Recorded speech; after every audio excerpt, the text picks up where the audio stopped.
We're good. Since you have your Bibles with you, go ahead and turn over to the Gospel of John, chapter 4, beginning in verse 46 is where we will be tonight. You know, one of the things that we take for granted as people are these things called signs. If you haven't noticed, they are everywhere. We even have one down here at the end of the road. Why? Because we want people to see that sign, and we want that sign, hopefully, to point people in this direction. As they drive by, we want them to see that sign and ask the question, what are they all about? Who are they? And what do they have to offer me, my family, and the community? And it's not just church signs. If you go out on Franklin and you're headed down towards the movie theater, every now and then you'll pass this store where the sign lights up kind of orange-ish. And that means that something that's been baking in there is fresh, it's hot, and it's ready. And for some people, that's more than just a sign. That is life, brother. My father-in-law has left Gastonia before, and about 4 or 5 miles as he's traveling down the road, he has an app that in the nearest area, when that sign comes on,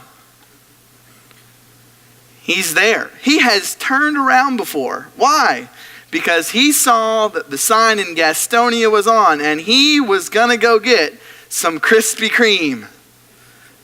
And so sign mean things to us, whether it's the church sign, Krispy Kreme sign. I'm sure right now if I had a PowerPoint up and I just outlined a nice big swoosh, everybody would know what that would mean.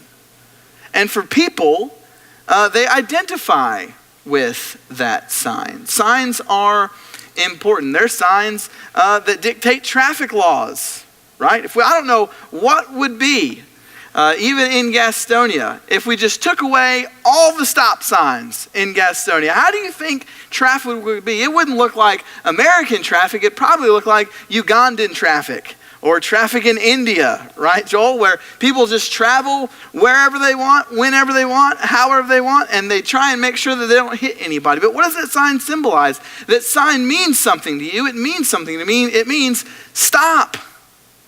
Don't go, right?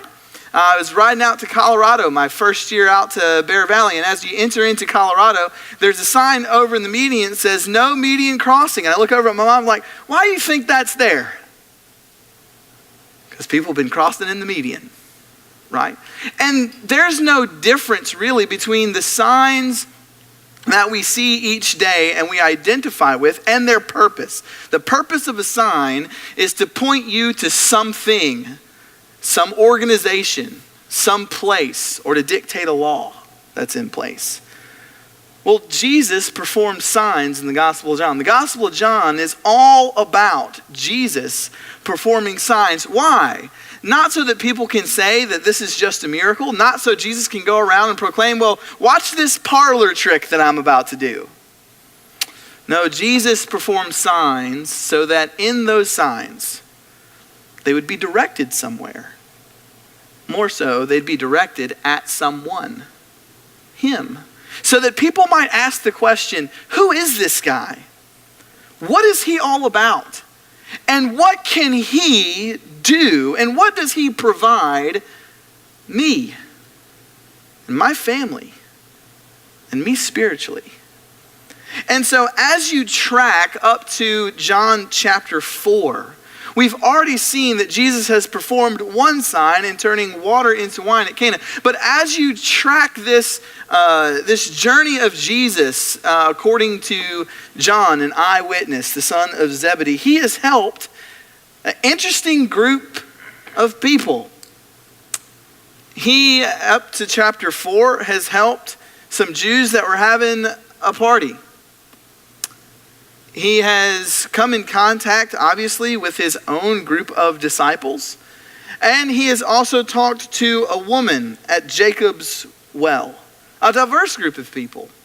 People that maybe, or not even maybe, a group of people that one would say in the first century would just be unheard of for one person to talk to not just a different person than him, but different groups of people. And this is no different, because what we're going to see in John chapter 4, verses 46 through 54 is this one point. And this is the point of all, I think is the point of the vast majority of the signs that Jesus does in the Gospel of John. That when I can't, Christ can. That when I can't, Christ can. And so then we see in verse 46, so Jesus came again to Cana in Galilee. And notice what John says, where he had made the water wine. And at Capernaum there was an official, a centurion, whose son was ill. When this man heard that Jesus had come from Judea of Galilee, he went to him and asked him to come down and heal his son, for he was at the point of death. I mean, dire straits for the official. Now put yourself in a first century context.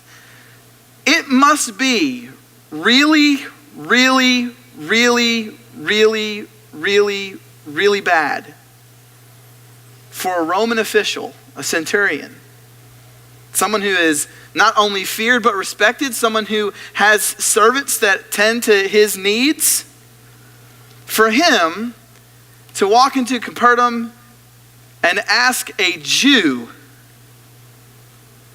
for help. So what does that mean? One, it means that this guy is actually in dire straits, or it means that since the time that Jesus was first in Cana and Capernaum to now, he has learned something, or he has heard something about Jesus that is different than every other Jew he's come in contact with. And so, as any parent would in this situation, the tribal lines are broken down.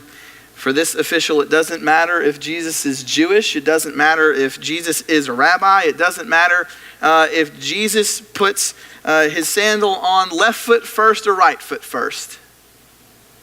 All that matters is taking any chance and any opportunity for his son to get better. And what does he appeal to Jesus to do? He says, I need you to come down here and heal my son. So there are a couple of lessons just in these two verses that we learn. Number one, we learn that power cannot save you. A Roman centurion, as I said before, was someone of high stature in Roman society. Why?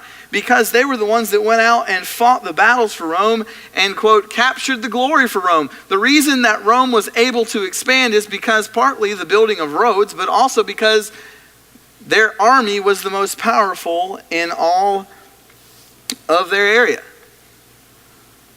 If you wanted to mess with a Roman or a group of Romans, you might as well signed away everything to your family and said, well, today I'm going to die. Because they were that feared. And they were that fierce. And he was of good stature, of high position. But it didn't matter what position he held. It didn't matter how much power he had. He couldn't stop or prevent what was going on. Second thing about this position, probably came with a good amount of money. And when you're at the end of your rope, and when you can't, it doesn't matter how much money you spend. There's no amount of money that he can spend in this situation that is going to stop what apparently is a death sentence for his son. So think about that. You spend all your life working and living as a Roman with all the privileges of being a Roman citizen, with all the privileges of being a Roman soldier, with all the privileges of knowing that you are part of an elite group that has helped to secure the position and the glory of Rome. And here you are, helpless, unable to do the one thing you so desperately wish you could do. To the point where you know that if you go and talk to this Jew, somebody, somewhere will see you. And notice, and asked him to come down and heal his son, for he was at the point of death. And so it's an interesting response that Jesus gives in verse 48. So Jesus said to him, unless you see signs and wonders, you will not believe. And this "you" here is plural. So it seems to be that Jesus is not just talking directly to the Roman centurion, to the Roman official. He is talking to everybody in the audience, whoever that might be. Specifically, his disciples are probably there, and at least this Roman soldier. So that brings up another point. That brings up something else that is interesting, that Jesus appeals to doing signs and wonders because he doesn't just want the Roman to believe, he wants people who are like him to believe as well. The people who say that they are the closest to him, he still wants them to be rooted and grounded in their faith. So he performs signs and wonders not just for the benefit of the unbeliever, but for the benefit of the believer as well. Because Jesus knows, even if the disciples may not know, that even when Jesus' followers can't, he can. And so he says, unless you see signs and wonders, you will not believe. You will not have this full faith, this confidence, this trust in me. And the official said to him, sir, come down before my child dies. You see the emotion and the weight of this situation. The official doesn't even really acknowledge necessarily. He doesn't say, yeah, you're right. He just simply says, Jesus, I just need you to come down. I need your help. Because I know that you're different. I've heard that you're different. And notice what Jesus does in verse 50. Jesus says, go. Your son will live.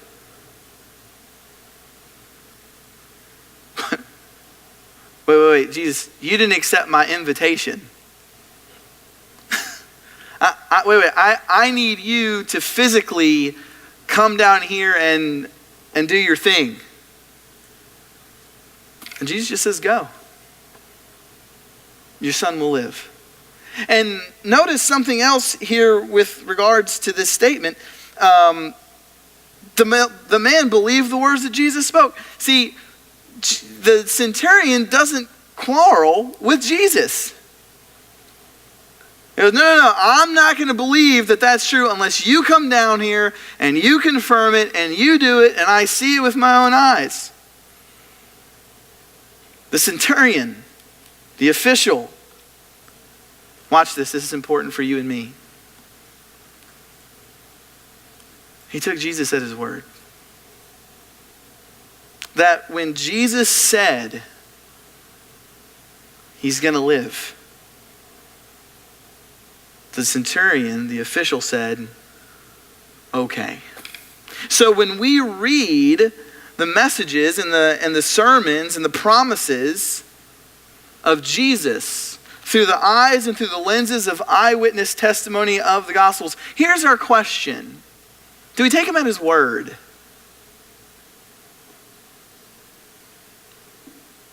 How often do we sit back and say, as we read about the promises that Jesus lays out in the Gospels, or the promises that are seen in the New Testament, how often do we look back and we say, I don't know. I'm just not sure. See, here the person most least likely to believe Jesus believes Jesus. And what's so cool is that faith and that trust and that confidence was not ill-placed, because he understood that there was nothing that he could do. There's nothing that he had. There's nothing he could gain. There's not a position that he could hold that would solve the issue. But Jesus said he's going to live. And in verse 51, as he was going down back to his house, his servants met him. And in this time frame, I get the picture, if you've ever seen or experienced this, I hope you haven't experienced this. But I remember watching the movie We Were Soldiers featuring Mel Gibson. And there's a scene in the movie in which the officers ride to the house of a soldier's wife and family. And everybody knows during the Vietnam War what that means. This looks like that scene. I could just imagine the Roman centurion is going back down, and all of a sudden he sees his servants coming to him, and he understands that his son is practically on his deathbed. So put two and two together as the Roman official, as the Roman centurion. They're coming to tell me that my son is dead. Or so he probably thought. Because what seemed impossible is possible with Jesus. And they met him, and what did they tell him? Sorry, that promise that Jesus made to you back in Cana just didn't work out, man. I know it was a long shot. I know it was a gamble. I know you took a risk talking to a Jew because you heard something different about him, and it just didn't pan out. That's not what the text says, is it? The text says they told him that his son was recovering. Well, maybe this was a fluke. Maybe Jesus just said he would live, and it was just some type of coincidence that he lived. Notice what John records. So he asked them the hour when he began to get better. Why? Why does he want to ask his servants, what time did he start getting better? Because he wants to see whether or not it was a coincidence or whether or not it had something to do with this Jew that he'd been hearing about. This Jew that said he would live. This Jew that in that moment when he knew he couldn't, he believed that Jesus could. And he says, yesterday, which means the day that he was traveling, it wasn't just a hop, skip, and a jump from Cana to where he lived. Yesterday at about the 7th hour, that's about 1 p.m. our time, the fever left him. And the father knew. Notice the personal touch that John puts on this. He doesn't say centurion. He doesn't say official or Roman official. He goes, the father knew that was the hour when Jesus said to him, your son will live. And so you have John that testifies to the miracle taking place. You have the Roman official that testifies to the miracle taking place. And you have the servants confirming that the miracle took place at the time the Roman centurion knew that it took place. So 3 independent sources confirming that when Jesus talked to the man and when Jesus said he would live, that's when he started getting better. Let me ask you a question. You believe that? I do.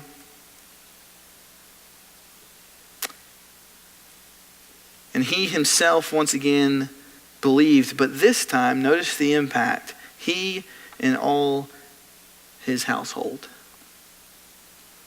So it was the official, it was the audience, and it was the official's household who now believed, who had full confidence and trust in Jesus. And so we might ask the question,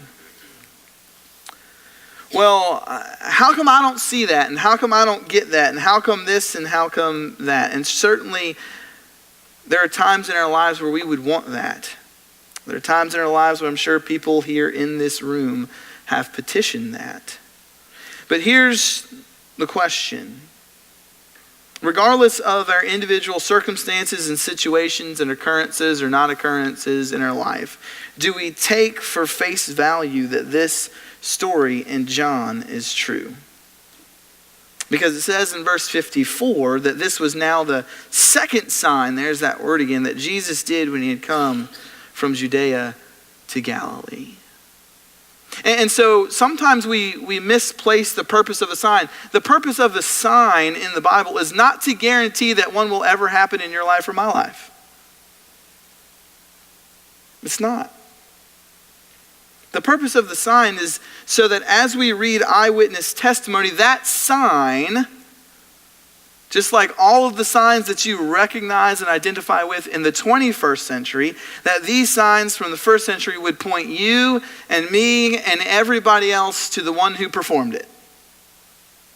And to understand that even though we feel like we might die, and even though we spiritually might feel like we are distant, and even though we might have adverse situations and circumstances in our life, that when Jesus says, ultimately, you and I will live, we should believe it. And even though we can't see it, he's promised it. And even though there are times where we can't, Christ can. I'm reminded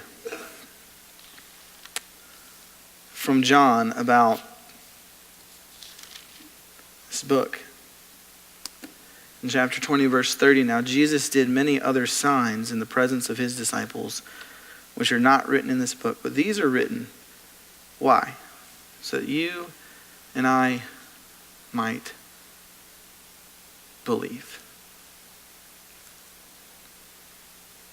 And in believing that Jesus is the Christ, the Son of God, and that by believing, by having full trust and confidence, you may have life in his name. And what's so interesting about that, just like after chapter 4, 39 or 46 through the end of the chapter, Jesus isn't done in this section either, because John writes it and then he records another time where Jesus revealed himself. And so the point of tonight's lesson is this: how much or how often do we rely on ourselves to get the spiritual job done? And how often do we sit back and we read the promises that are located in this book and say to ourselves, you know what? That almost sounds too good to be true. Or how often do we sit back and say, you know what? I'm just not sure I've done enough to be right with God. Here's the thing, just like that official, you can't do enough.